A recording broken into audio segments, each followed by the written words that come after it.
जय हिंद दोस्तों। रिसेंटली अभी आपको पता होना चाहिए कि हमारे देश के राष्ट्रपति द्रौपदी मुर्मू की तरफ से 132 लोगों को पद्म विभूषण, पद्म भूषण और पद्म श्री तीनों मिला के 132 अवार्ड दिए गए, जिसमें से एक अवार्ड जो था ये फॉक्सकॉन के सीईओ यंग लियू को भी दिया गया। और ये यंग लियू आपको बताना चाहते हैं, ये बेसिकली ताइवान से बिलोंग करते हैं और इनको दिया जाना ये कहीं न कहीं एक डायरेक्ट और इनडायरेक्ट इशारा है चाइनीज को कहीं न कहीं एक स्ट्रॉन्ग मैसेज भेजने का। तो इस वीडियो में बेसिकली बात करने वाले हैं कि यंग लियू बेसिकली है कौन और इंडिया को लेकर आगे फ्यूचर में इसका कौन-कौन सा प्रोजेक्ट बेसिकली यहाँ पर एस्टैब्लिश करने वाली है। सो इसके रिगार्डिंग आप आर्टिकल्स आप देख सकते हैं कि why Foxconn's CEO Young Liu has been honoured with Padma Bhushan. देखिए, आपको बताना चाहते हैं कि जो पद्मा अवार्ड्स होता है ये बेसिकली 3 कैटेगरी में होती है। बेसिकली आपको बताना चाहते हैं इसमें पद्म विभूषण, पद्म भूषण और पद्म श्री, और इसके भी ऊपर आपका है भारत रत्न, जो कि अभी रिसेंटली अभी चारों को दिया गया हर एक डिफरेंट डिफरेंट कैटेगरीज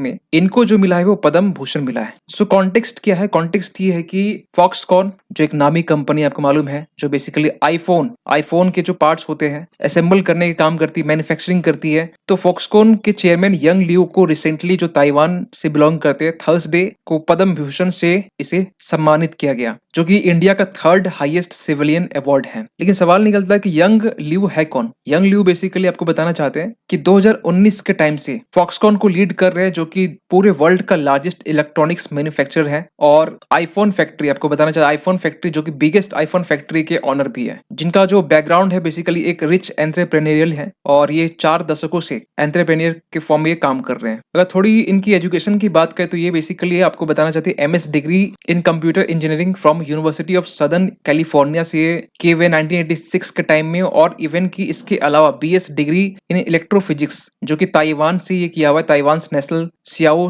टंग यूनिवर्सिटी 1978 में इन्होंने किया। इन्होंने अब तक 3 कंपनीज फाउंड किए हैं, जिसमें एक जो कंपनी से 1988 में motherboard company young micro system है, एक आपका है north bridge and south bridge IC design company 1995 में जो बनाया गया था, और लास्ट में फाइनली आपका ID tech and ADSL IC design company जिसे हम शॉर्ट में आईटेक्स इन 1997 जो इस टाइम में इसे फाउंडेड किया गया था। लेकिन हम फॉक्सकॉन की बात करें, क्योंकि फॉक्सकॉन के लिए ही इनको यहाँ पर पद्म भूषण दिया गया। तो फॉक्सकॉन के बारे में बताना चाहते हैं, ये ताइवान बेस्ड कंपनी है जो 70% आईफोन्स के जो पार्ट्स होते हैं उसे असेंबल करने का ये काम करती है, और पूरे वर्ल्ड का ये लार्जेस्ट कॉन्ट्रैक्ट मैन्युफैक्चरर है। अब तक ये ताइवान में ही, इवन की चाइना में अब तक, मतलब कोविड से पहले की हम बात कर रहे हैं, मैन्युफैक्चरिंग किया करती थी। लेकिन अब बेसिकली अपना जो दुकान है चाइना से उठा कोविड-19 के बाद में, जब से डिसरप्शन हुआ और जो एक जियोपॉलिटिकल टेंशन देखने को मिलता है, उसके बाद यहाँ पर जो प्रोडक्शन है वो डाइवर्सिफाई करना स्टार्ट किया, और डाइवर्सिफाई करके यहाँ पर इन्होंने बेसिकली अपना प्रेजेंस जो है इंडिया में एक्सपेंड करना शुरू किया। और इंडिया में आपको बताना चाहते हैं तमिलनाडु, साउथ इंडिया की हम बात कर रहे हैं, जहां पर इन्होंने मैन्युफैक्चरिंग फैसिलिटीज के लिए एक इन्वेस्टमेंट भी किया है, जो कि हम अगले स्लाइड में बात करने वाले हैं। देखिए, आपको एक चीज बताना चाहते हैं, यंग लियू ने इंडिया के लिए कुछ अच्छी बातें बोली है। और क्या कहा इन्होंने कि इंडिया में जो बेसिकल रिफॉर्म्स है, जो पॉलिसीज है इंडिया में, वो एक ह्यूज अपॉर्चुनिटीज क्रिएट करता है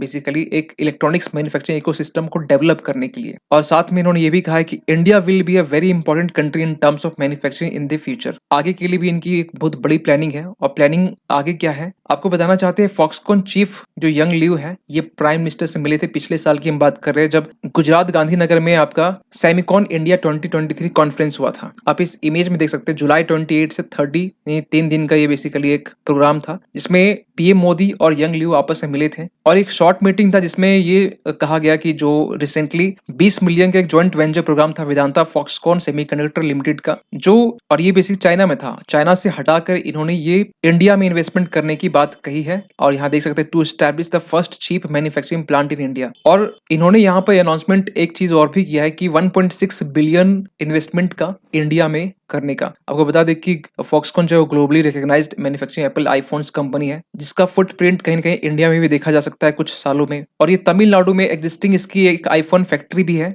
जहां पर बेसिकल रिटेल फैक्ट्री कह सकते हैं। एक मुंबई में भी है, रिसेंटली आपको ओपन हुआ है, जिसमें 40,000 लोगों को यहाँ पर रोजगार भी दिया जा रहा है। और रिसेंटली इनके स्टेटमेंट से एक चीज बाहर निकल के आती है कि ये कुछ प्लान कर रहे 1.6 बिलियन का न्यू प्रोजेक्ट्स इंडिया में, और ये अल्टीमेटली होने वाला है क्या, इसमें आईफोन ताइवान के जो पार्ट्स होते हैं, वो अब मैन्युफैक्चरिंग इंडिया में होगी। जो पहले चाइना में हुआ करता था, अब ये इंडिया में होने वाला है। सो इनको जो अवार्ड दिया गया है, पद्म भूषण दिया गया है। अब आपको बताना चाहते हैं कि ये जो अवार्ड दिया गया है 26 जनवरी को दिया गया। 26 जनवरी से पहले एक दिन 25 जनवरी को अनाउंसमेंट होता है किन-किन लोगों को दिया जाना चाहिए। और इस सीरीज़ में जो भारत रत्न है सबसे टॉप में आता है। इसके बाद पद्म विभूषण, पद्म भूषण और पद्मश्री सबसे लास्ट में है। जहाँ 132 लोगों को पद्म अवार्ड्स दिया गया है, इंक्लूडिंग इसमें पद्म विभूषण भी है, पद्म भूषण भी है और पद्मश्री भी है। और ये डिफरेंट जो फील्ड्स होते हैं उसमें दी जाती है। जैसे आर्ट हो गया, सोशल वर्क हो गया, public affairs, science and engineering, trade, industry, medicine, literature, education, sports, civil service, इन फील्ड में यहाँ पर दी जाती है। और सबसे अच्छी बात क्या है कि इस पद्म अवार्ड में 30 वुमेन हैं और 8 ऐसे लोग हैं जो फॉरेनर्स, जिसमें से यंग लियू की हम बात कर चुके हैं, एनआरआई है, person of Indian origin, overseas citizen of India, और 9 ऐसे लोग हैं जो कहीं न कहीं पोस्थुमस यानी कि मरणोपरांत जिसे कहते हैं, उन्हें दी गई है। आप यहाँ पर देख सकते हैं कि पद्म भूषण में इनका